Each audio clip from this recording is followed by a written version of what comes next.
अस्सलामुअलैकुम एवरीवन। हमारा आज का टॉपिक है कॉन्टीन्यूटी ऑफ अ फंक्शन। तो सबसे पहले कॉन्टीन्यूटी ऑफ अ फंक्शन का कॉन्सेप्ट समझ लेते हैं। कोई भी एक रियल वैल्यूड फंक्शन जिसका ग्राफ जो है ना उसमें कोई होल हो, ना कोई जंप हो, ना वर्टिकल एसिम्पटोट हो, उसको हम कॉन्टीन्यूस फंक्शन का नाम देते हैं। इसको ग्राफ की हेल्प से थोड़ा सा अंडरस्टैंड करते हैं। लेट अस कंसीडर कि आपके पास एक्स एक्सिस और वाई एक्सिस पॉजिटिव मैं सिर्फ ले रहा हूँ, इसमें एक ग्राफ ड्रॉ किया मैंने लाइक दिस। ऑलराइट बेटा, अब इस ग्राफ के अंदर अगर कोई जंप आ रहा है या इसके अलावा कोई होल आ रहा है, होल मीन्स के जैसे ये ग्राफ का कर्व है, मैंने ये हिस्सा रिमूव कर दिया, तो ये देखें इस हिस्से में रुकावट आ गई है, तो इस पॉइंट पे वो फंक्शन कॉन्टीन्यूस नहीं होगा। मतलब कि किसी भी फंक्शन का कॉन्टीन्यूस होना ज़रूरी है अगर उसके ग्राफ के अंदर कोई अगर होल नहीं है, जंप नहीं है या किसी किस्म की रुकावट नहीं आ रही। अब अगर मैं इसको कंप्लीट कर देता हूँ तो अब ये बेटा कॉन्टीन्यूस है। ऑलराइट, होपफुली आप अंडरस्टैंड कर गए हैं कि अगर इसके अंदर हम कुछ भी रिमूव कर देते हैं तो वो उस पॉइंट पे कॉन्टीन्यूस नहीं होगा। फर्स्ट कर लें कि मैं एक वैल्यू ले रहा हूँ 1 और ये मैं वैल्यू ले रहा हूँ 7। अब 1 से लेके 7 तक जितनी भी वैल्यूज़ आएंगी 2, 3, 4, 5, 6, 7 फंक्शन उन सब पे कॉन्टीन्यूस होगा। अगर मैं रिमूव कर दूं, लाइक यहाँ से रिमूव कर रहा हूँ मैं, और वो जो पॉइंट था वो था 4, तो फंक्शन 4 के ऊपर कॉन्टीन्यूस नहीं होगा, बाकी सब पे कॉन्टीन्यूस होगा। ऑलराइट, मतलब किसी किस्म का कोई होल नहीं आना चाहिए, किसी किस्म की कोई रुकावट नहीं आनी चाहिए, तो वो फंक्शन जो है वो उस रुकावट पे कॉन्टीन्यूस नहीं होगा, बाकी सब पे कॉन्टीन्यूस होगा। ऑलराइट, तो ये तो था कॉन्टीन्यूस फंक्शन का कॉन्सेप्ट। आप इसको फर्दर हम इसकी प्रॉपर डेफिनेशन भी लिखेंगे, लेकिन उससे पहले एक हम एग्जाम्पल ले रहे हैं बेटा। एक फंक्शन है 1/x, मैं इसकी कॉन्टीन्यूटी चेक करता हूँ x इक्वल्स टू 0 पे। तो सबसे पहले मुझे x इक्वल्स टू 0 यहाँ x की जगह पुट करना पड़ेगा, ये पहली कंडीशन होती है। अब 1/0 बेटा ये होता है अनडिफाइंड, मतलब ये डिफाइंड नहीं है, और अगर ये डिफाइंड नहीं है तो फंक्शन कॉन्टीन्यूस नहीं हो सकता, मतलब ये डिसकॉन्टीन्यूस है।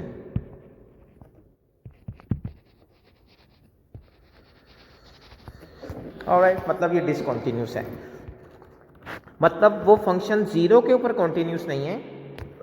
अगर हम उसकी वैल्यू को चेंज कर दें, मतलब उसकी जो डोमेन है हम उसकी डोमेन को अगर चेंज कर दें तो फंक्शन कॉन्टीन्यूस हो जाएगा। मतलब हम अगर उसको रिस्ट्रिक्ट कर दें, हम इस चीज़ को बेटा ऐसे अंडरस्टैंड करते हैं जैसे हमारे पास एक ग्राफ, अब ये हमारे पास ग्राफ है 1/x का, तो x ग्रेटर देन 0 के लिए, मतलब x की जो बड़ी वैल्यूज़ आएंगी पॉजिटिव वैल्यूज़ के लिए ग्राफ बेटा ये बनेगा, और नेगेटिव वैल्यूज़ के लिए ग्राफ कुछ u बनेगा, और जो x इक्वल्स टू 0 है वो इधर है। अब हमने चेक कर लिया कि फंक्शन x इक्वल्स टू 0 के ऊपर तो अनडिफाइंड है, मतलब इसके ऊपर तो फंक्शन डिफाइंड नहीं है। हम नेगेटिव को भी स्किप करके हम इस पे ले रहे हैं, तो इस पे जो है वो फंक्शन डिफाइंड होगा। क्या किया हमने कि हमने उसकी डोमेन को चेंज कर दिया कि x इक्वल्स टू 0 नहीं ली हमने x इक्वल्स टू x 0 से बड़े हमने ले लिए पॉजिटिव नंबर्स। ऑलराइट, तो अगर हम किसी भी फंक्शन की डोमेन को रेस्ट्रिक्ट कर दें, अगर कोई फंक्शन अनडिफाइंड आ रहा है, मतलब वो डिसकॉन्टीन्यूस आ रहा है, तो उसको कॉन्टीन्यूस करने का क्या तरीका है कि हम उसकी डोमेन को रेस्ट्रिक्ट कर देंगे या चेंज कर देंगे, और चेंज करने के बाद वो फंक्शन दूसरी वैल्यूज़ के ऊपर कॉन्टीन्यूस आएगा। ऑलराइट, अब इसकी बेटा प्रॉपर डेफिनेशन हम लिख लेते हैं। तो इसकी डेफिनेशन क्या होगी,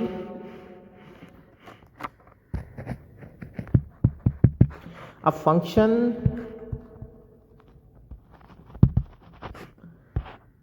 is continuous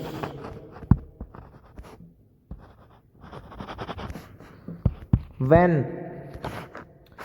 for every value c in the domain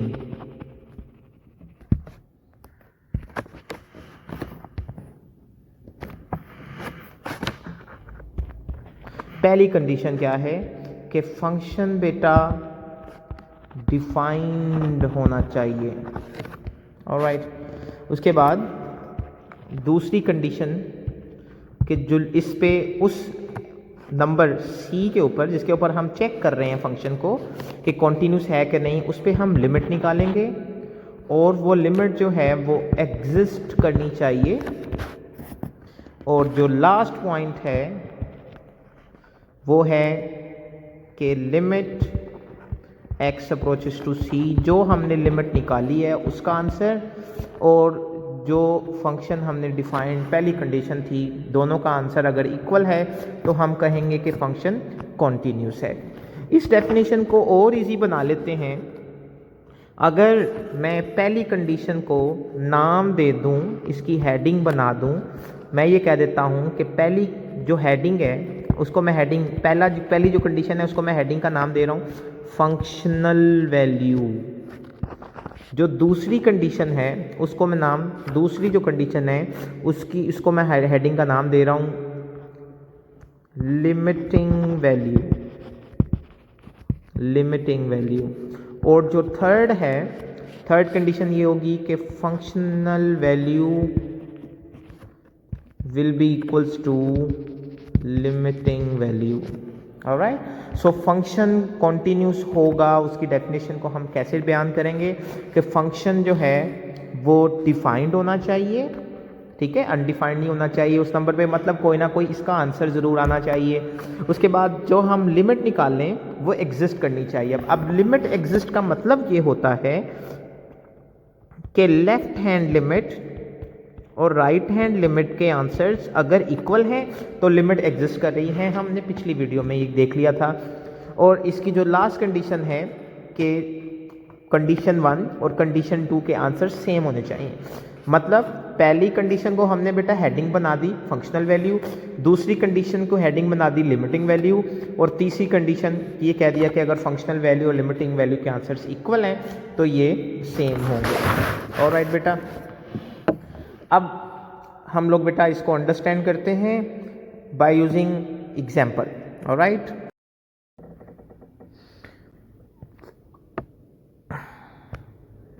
alright बेटा ये एग्जाम्पल है, क्वेश्चन बुक का क्वेश्चन है। इसमें हमने चेक करना है कि कॉन्टीन्यूटी जो है हमारे पास फंक्शन कॉन्टीन्यूटी उसकी चेक करनी है 2 पे, और उसकी कॉन्टीन्यूटी हम -2 पे भी चेक करेंगे। तो बेटा मैं आपको -2 के ऊपर चेक करके दे रहा हूँ, 2 के लिए आपने बेटा खुद करना है। तो इसका सलूशन करते हैं।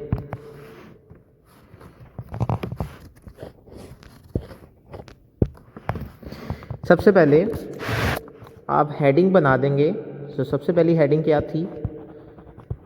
Functional value. बेटा ये हेडिंग बनाना ज़रूरी नहीं है, हेडिंग बना के क्वेश्चन इजी हो जाएगा क्योंकि कंडीशंस 3 हैं, तीनों कंडीशन मिक्सअप हो जाती हैं, तो इसलिए हम हेडिंग बना लें तो ज़्यादा अच्छा है। तो हेडिंग बना के करेंगे तो इजीली क्लियर भी हो जाएगा। फंक्शनल वैल्यू पहली हेडिंग का नाम है। तो फंक्शनल वैल्यू हमारे पास, अब फंक्शनल वैल्यू कौन, इसमें हमारे पास जो फंक्शन है इसमें 3 वैल्यूज़ दी हुई हैं 1 2 3। अब कौन सा वाला हम चूज़ करेंगे फंक्शन, ये डिसाइड करना है हमने। अब हम चेक कर रहे हैं बेटा -2 के ऊपर, तो हम वो फंक्शन देखेंगे जिसमें -2 के साथ इक्वल आ रहा है। तो ये देखें, ये -2 है और ये लेस देन इक्वल टू आ रहा है, तो ये वाला फंक्शन बेटा हम पिक कर लेंगे। मतलब जिस फंक्शन के सामने इक्वल आ रहा होगा हमने उस फंक्शन को बेटा पिक कर लेना है। तो फंक्शन हमारे पास है f(x) = 3x। क्योंकि हम -2 के ऊपर चेक कर रहे हैं तो x की जगह -2 लगाएंगे। सो f(-2) = 3 - 2 and it will become -6। बेटा -6 बेटा डिफाइंड है, ये अनडिफाइंड नहीं है, तो पहली कंडीशन सेटिस्फाई हो गई है।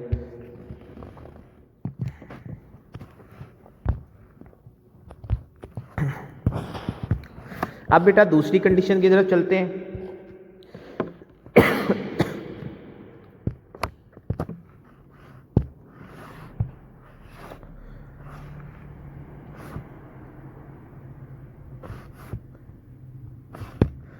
दूसरी कंडीशन है बेटा लिमिटिंग वैल्यू।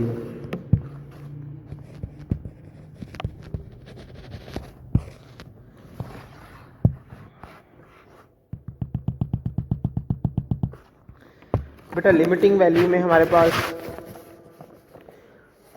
दो चीज़ें होती हैं, नंबर एक लेफ्ट हैंड लिमिट और number two right hand limit. तो लेफ्ट हैंड लिमिट हमने पहले ले लेनी है।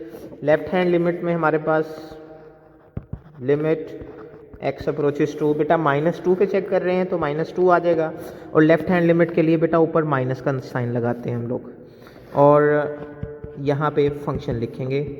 सो limit x approaches to -2 minus function. अब कौन सा पिक करना है हम लोगों ने, क्वेश्चन ये है कि फंक्शन कौन सा पिक करेंगे। फंक्शन बेटा आपने वो पिक करना है जिसके साथ -2, आप क्योंकि -2 पे चेक कर रहे हैं तो -2 जहाँ पे लेस देन आ रहा है, जहाँ पे लेस देन का सिंबल आप देख रहे हैं वहाँ पे आपने फंक्शन वो पिक कर लेना है। तो ये वाला फंक्शन जो है बेटा हम लोग पिक कर लेंगे 3x वाला। तो यहाँ पे बेटा 3x आ जाएगा। बेटा लिमिट अप्लाई करेंगे, अप्लाई मतलब x की जगह -2 लगाएंगे और ये -6 आ जाएगा। लेफ्ट हैंड लिमिट का आंसर आ गया बेटा -6। अब बेटा राइट हैंड लिमिट हम निकाल लेंगे। राइट हैंड लिमिट के लिए बेटा हम लोगों ने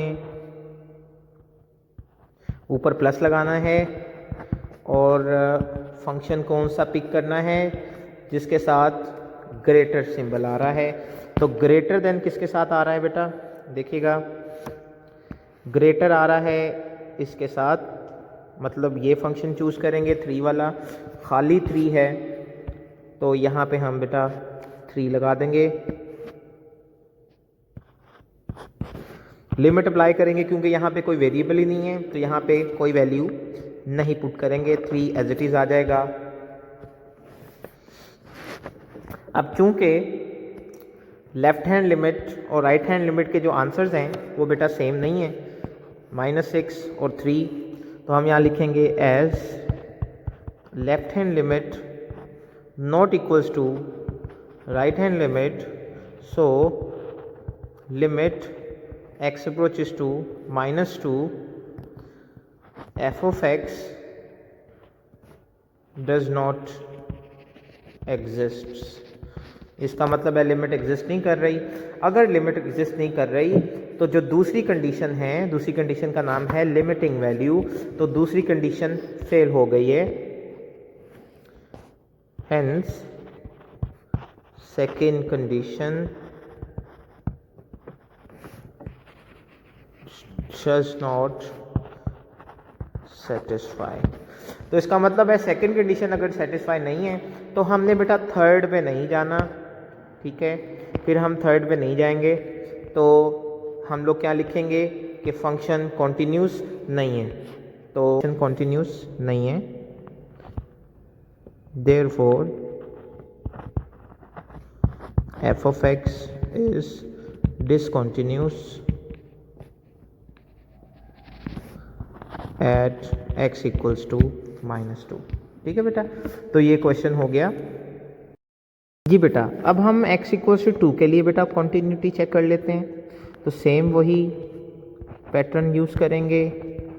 फंक्शनल वैल्यू, सबसे पहली हेडिंग फंक्शनल वैल्यू।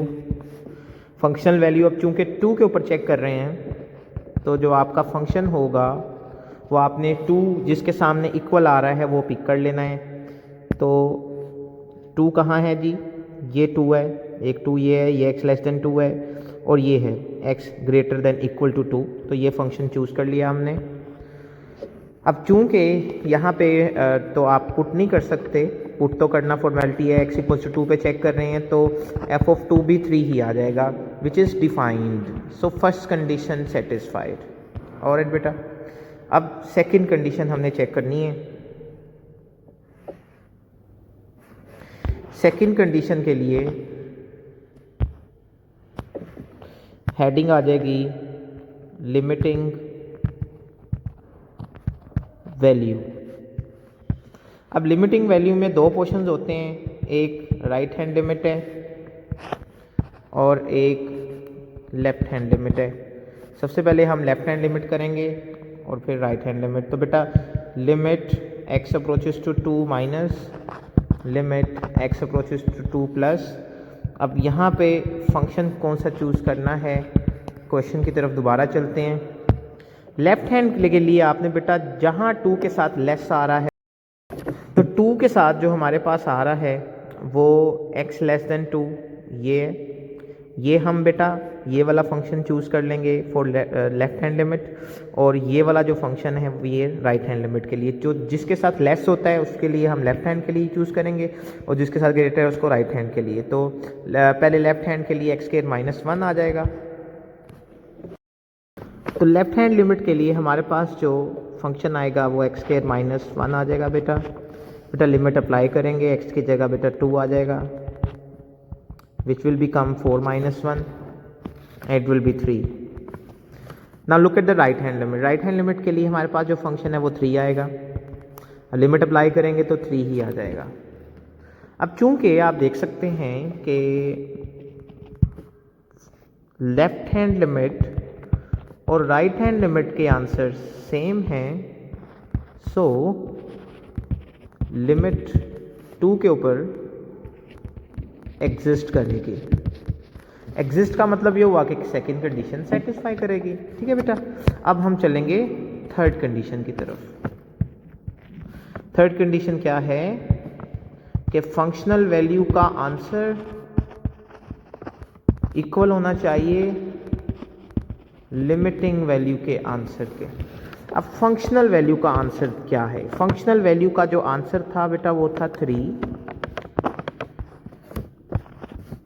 और जो लिमिटिंग वैल्यू है, अब इसके 2 आंसर्स हैं। अब डेफिनेटली सेकंड कंडीशन सेटिस्फाई तब होगी जब दोनों आंसर सेम आएंगे, तो हम 3 कंसीडर कर लेंगे, क्योंकि 3 है दोनों का तो 3 ही आएगा। तो लिमिटिंग वैल्यू का जो आंसर है बेटा वो आ गया 3। सो चूंकि फंक्शनल वैल्यू और लिमिटिंग वैल्यू इक्वल हैं, तो हम लोग बेटा कहेंगे कि फंक्शन कॉन्टिन्यूस है।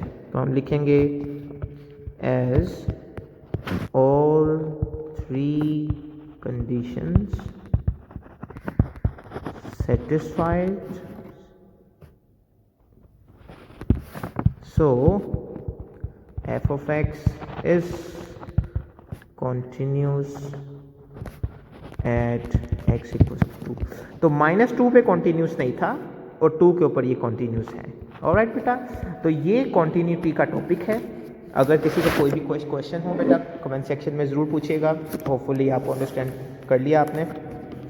आज की वीडियो के लिए बेटा इतना ही है। अल्लाह हाफिज़, थैंक यू सो मच।